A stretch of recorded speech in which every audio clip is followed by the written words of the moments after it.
people go around and they start boasting. They think they're bad. They have some new designer wear, or they have the latest phone or the latest watch, and all of a sudden the guy's got pride. Allahu Akbar, Allahu Akbar. Realize this, Muhammad sallallahu alayhi wasallam, he says that regarding this angel Jibreel, he has 600 wings. So powerful is this angel. They took a city so close to the lowest heaven, and then so close that according to narration it says that the angels heard the dogs barking, the chickens croaking. They overturned the city and he slammed it back onto the earth. Who is the one who created this angel? Allah is the one. When you realize this, you will realize you are nothing. When you realize the hadith of Tamim Dari, the Malak al-Maut is so powerful and is so scary that Allahu Akbar, according to Imam Qurtubi, he says, so scary is this angel that all the angels in the heaven fear the angel of death more than one of you fears a lion, fears a beast. His feet is on the ground, his head is in the heaven, 12 eyes, black of face,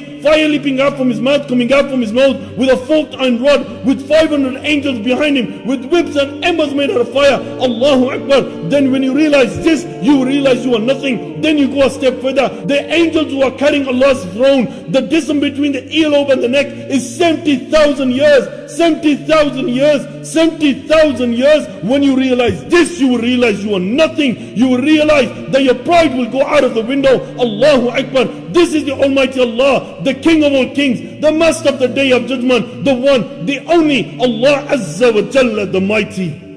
Why? Because He is the Avenger.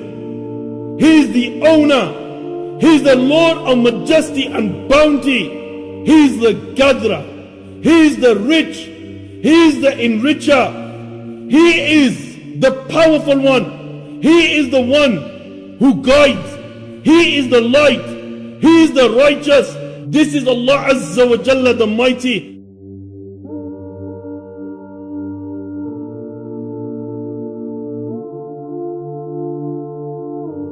Allahu Akbar. You realize the man commits sin by night and day. Night and day, we were nothing and Allah the Almighty guided us. We were hungry, Allah Azza wa Jalla fed us. We were unclothed and Allah the Almighty clothed us. Then you realize that we commit sin by night and day. Allahu Akbar. Allah could have made it that we could have been those people who were from the previous nation, disgraced. Why? Because every time that they committed a sin, the next morning they used to wake up, the sin used to be written on their door, and every single person used to recognize that this person committed this sin. We are the Ummah of Muhammad sallallahu alaihi wasallam. We were honored by the King of all kings. The Allah the Almighty will conceal our sins, and He who makes tawbah, Allah the Almighty will forgive their sin. He will forgive their sin, forgive their sin. Allahu Akbar. If you committed sin, the number, the froth on the ocean, you return to Allah. You ask Allah for forgiveness. Allah will forgive your sin. If you committed sin that reached the peaks of some mountains, you return to Allah. You ask Allah for forgiveness. Allah will forgive your sins. Why? Because it's the sunnah of Allah Azza wa Jalla, the Mighty. Those who sin and those who return to Allah with sincere repentance and with remorse, Allah Azza wa Jalla will forgive their sin. He will forgive their sin. He will forgive their sin. This is the King of all kings, the Master of the Day of Judgment, the one, the only, Allah Azza wa Jalla, the Mighty. And this is why I conclude by saying that why is it that storms, Skepta, Justin Bieber, Kim Kardashian, Nicki Minaj, they are praised? Isn't Allah Azza wa Jalla enough for you? Isn't Muhammad sallallahu alayhi wa sallam enough for you? Isn't Abu Bakr, Umar, Uthman, Ali enough for you? Isn't Khalid bin Walid, Salahuddin, Nuruddin enough for you? My brothers, you never know when your end is near. Every single person is guilty in this day and age that they do not praise the King of the world, Master of the universe, Allah Azza wa Jalla, the Mighty, the way He should be praised. How are we going to praise Allah? The ultimate way is that you stand in front of Allah Azza wa Jalla, the Mighty, 5 times a day.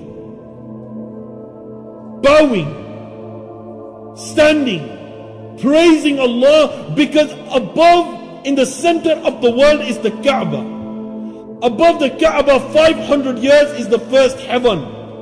In the first heaven, there is a house, and in the house, there's angels that are praising Allah. There are angels who are doing tawaf around the house.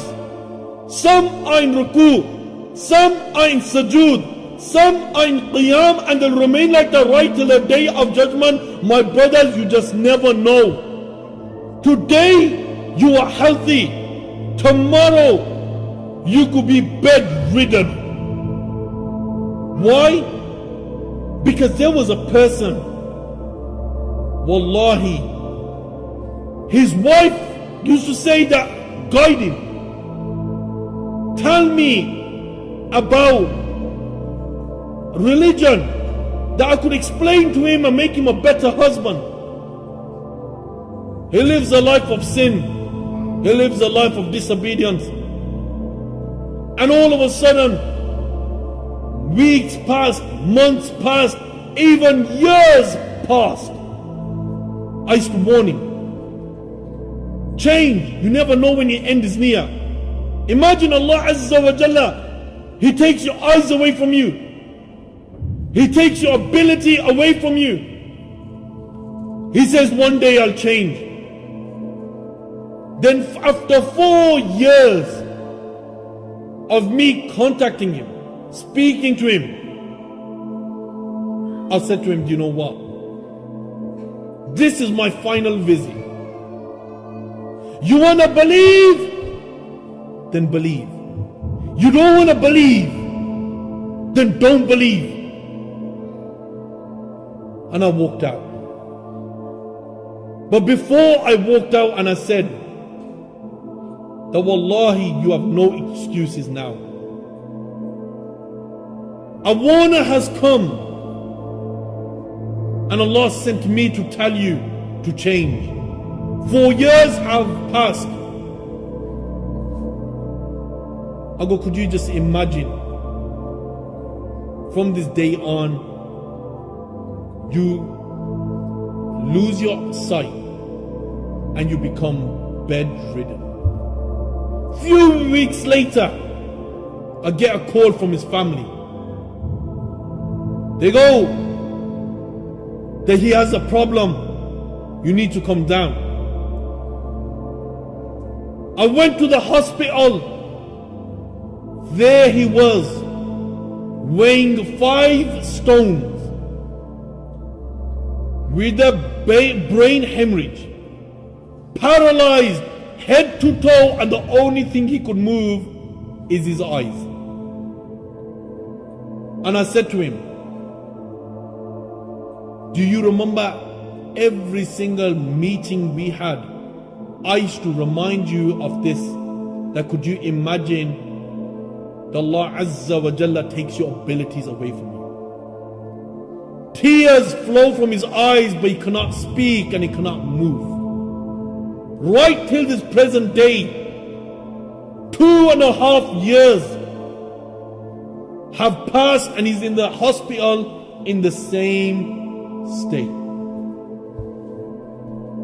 We pray to Allah that Allah the Almighty cures him.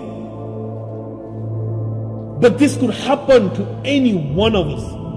Today, we are fit to work, to walk, and to talk. We could praise Allah. But could you just imagine you wake up the next morning, you feel a bit ill, you go to the doctors, doctors refer you to the hospital, and all of a sudden, the hospital says that you've got cancer and you've only got 1 month to live. I swear by Allah, there are people out there who just wish they had your lifestyle. That they could walk, they could speak, they could worship Allah, and some living in the poor countries what runs through their mind is, if only we had a life like yours.